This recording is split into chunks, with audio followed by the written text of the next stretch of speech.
ये बदकिस्मती है कि वो इसे पर्सनल बना रहे हैं। अगर उन्हें पर्सनल बनाना है तो ठीक है, मैं तैयार हूँ उस चीज़ के लिए, मगर पहले मुझे इन बातों का जवाब दे। पर्सनल लड़ाई बाद में लड़ेंगे, यहाँ पे फुर्सत नहीं है पर्सनल लड़ाई लड़ने के लिए।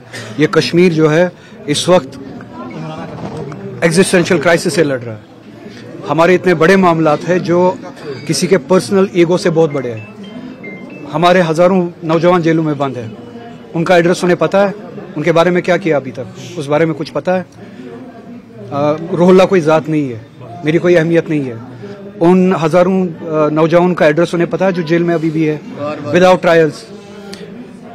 370 की लड़ाई हमारे वजूद की लड़ाई नेशनल कॉन्फ्रेंस का प्रॉमिस है पिछले इलेक्शन में।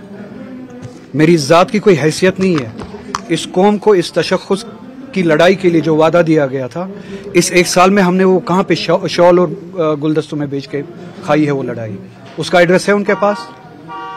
2024 में ये वादा किया गया कि 5 साल में हम 1 लाख नौकरियां देंगे। वो एड्रेसेस क्या मुझे कोई दे सकता है कि जो 20,000 नौकरियां पिछले 1 साल में लगी है? हमारे मजहबी अकायद पे, हमारे कल्चरल आइडेंटिटी पे जो हमले हुए, उन हमलों के खिलाफ कौन सी लड़ाई हुई, उसका एड्रेस बता सकते हैं? क्या उस आसमान पे वो है जहां पे वो लड़ाई लड़नी है, या जमींदोज कर दिया है उन वादों को जो हमने इलेक्शन से पहले लोगों के साथ किया है? इन सवालों का जवाब हमें दे, और यही सवाल रहेंगे। मेरी ज़ात कोई नहीं है।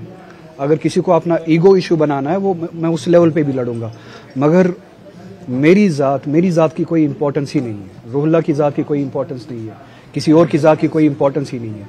इंपॉर्टेंस है उस उम्मीद की, उस एजेंडा की, उस रिस्पॉन्सिबिलिटी, उस मैंडेट की जो लोगों ने हमारे हाथ में दिया है। उन वादों का एड्रेस क्या है? क्या उनको पहचानते हैं? वो लड़ाई कहाँ पे है उसके बारे में बताएं। वो हजारों नौजवान जो जेल में अभी भी बंद है, उनके लिए 1 साल में किया क्या हमने? उनका एड्रेस मुझे बताएं।